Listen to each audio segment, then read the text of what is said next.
اور جو انسان توبہ کا ارادہ کر لے وہ تائبین کے واقعات کو پڑھے کہ جنہوں نے سچی توبہ کی انہوں نے کیسی استقامت کے ساتھ زندگی گزاری۔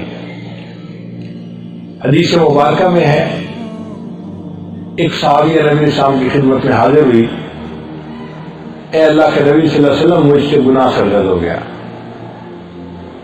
نبی علیہ السلام نے چہرہ انور دوسری طرف کر لیا، اس نے پھر سامنے آ کے اقرار کیا، اے اللہ کے حبیب صلی اللہ علیہ وسلم مجھ سے گناہ سرزد ہو گیا۔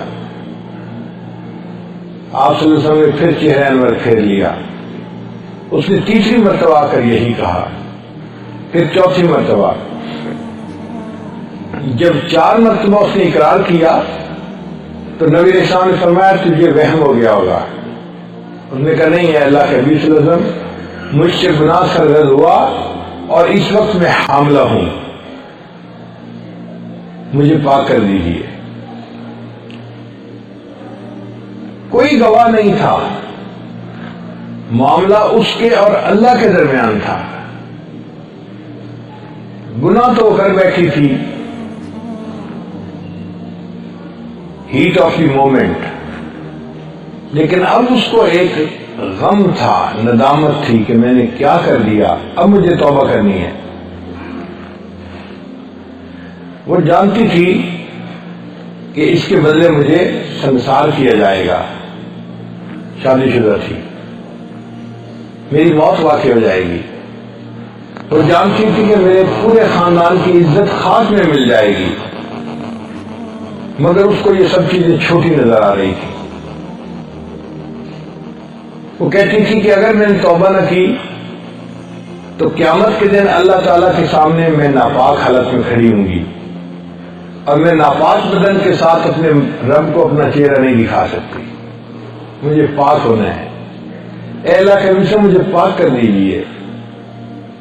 نبی السلام نے فرمایا جاؤ، جب بچے کی ولادت ہو جائے تب میرے پاس آنا۔ اب آپ غور کیجئے، اس عورت کے پاس 9 مہینے کا ٹائم تھا، اگر وہ چاہتی تو کسی دوسری بستی میں جا کے چھپ سکتی تھی، اس کے پیچھے پولیس نہیں لگی ہوئی تھی، نہ اس کے اوپر کوئی پہرا تھا، مگر اس کا ضمیر اس کو چین سے نہیں رہنے دے رہا تھا۔ 9 مہینے میں اس نے چھپنے کا کوئی طریقہ نہیں سوچا۔ جب بچے کی ولادت ہوئی تو بچے کو لے کے پھر حاضر خدمت ہوئی، اے اللہ کے حبیب صلی اللہ علیہ وسلم بچے کی ولادت ہو گئی، میں فارغ ہو گئی ہوں بچے سے، اب آپ مجھے پاک کر دیجیے۔ نبی علیہ السلام نے فرمایا کہ اس بچے کو دودھ پلانے میں کوئی اور عورت ہے؟ قریب میں کوئی رشتہ دار عورت ایسی نہیں تھی جو بچے کو دودھ پلاتی۔ نبی علیہ السلام نے فرمایا اچھا جاؤ اس بچے کو دودھ پلاؤ حتیٰ کہ اس کی رضاعت کی عمر پوری ہو جائے۔ اب یہ تقریباً 2 سال کا ٹائم ہوتا ہے بچے کا دودھ پینے کا۔ وہ بچے کو دودھ پلاتی رہی، مگر اس کے دل میں ندامت کی ایک آگ بھڑک رہی تھی، کب میری توبہ قبول ہوگی، کب میں پاک ہوں گی اس گناہ سے، کب میں اللہ کے سامنے پیش ہونے کے قابل ہوں گی۔ اور اسے ڈر بھی تھا، اگر مجھے اسی حالت میں موت آ گئی اور میری توبہ قبول نہ ہوئی تو میں اللہ کو کیا چہرہ دکھاؤں گی۔ اس کے لیے 2 سال کا وقت گزارنا مشکل تھا۔ جب 2 سال گزر گئے اور بچے نے سالڈ کھانا شروع کر دیا تو وہ بچے کو رو کے پھر آئی، بچے کے ہاتھ میں روٹی کا ٹکڑا تھا۔ اے اللہ کے حبیب صلی اللہ علیہ وسلم میرے بچے نے دودھ چھوڑ دیا، روٹی کھانی شروع کر دی، اب آپ مجھے پاک کر دیجیے۔ نبی علیہ السلام نے صحابہ کو حکم دیا اس کے اوپر حد قائم کی جائے۔ اس عورت کو سنسار کیا گیا۔ جب اس کو پتھر مار رہے تھے تو خون کا چھینٹا نکلا اور ایک صحابی نے اس کو کہہ دیا یہ کیسی عورت تھی کہ جس نے خاندان کی عزت کو خاک میں ملا دیا۔ جب اس صحابی نے یہ کہا تو نبی علیہ السلام نے فرمایا اس عورت کو ایسا نہ کہو، لقد تابت توبتن، اس عورت نے ایسی سچی توبہ کی ہے، لو قسمت بین 70 من اہل المدینہ وسعتہم، مدینہ کے 70 گناہ گاروں میں اس کا ثواب تقسیم کرتے 70 کے گناہ معاف ہو جاتے۔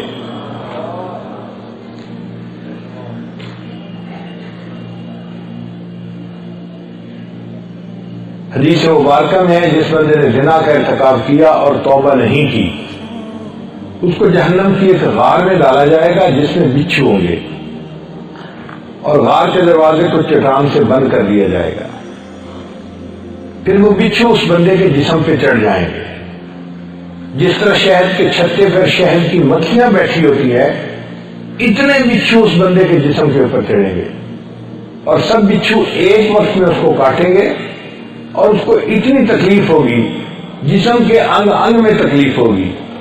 یہ سزا کیوں دی جائے گی؟ میرے بندے تم نے گناہ کیا، اس گناہ کی لذت تیرے جسم کے انگ انگ کو ملی، آج سزا بھی ہم تیرے ایک ایک ٹیشو کو دیں گے۔ لمحوں نے خطائیں کی، صدیوں نے سزا پائی۔ چند لمحوں کی خطا بندہ کرتا ہے، پھر توبہ کیے بغیر چلا جاتا ہے اور اتنی بڑی سزا اس کو ملتی ہے۔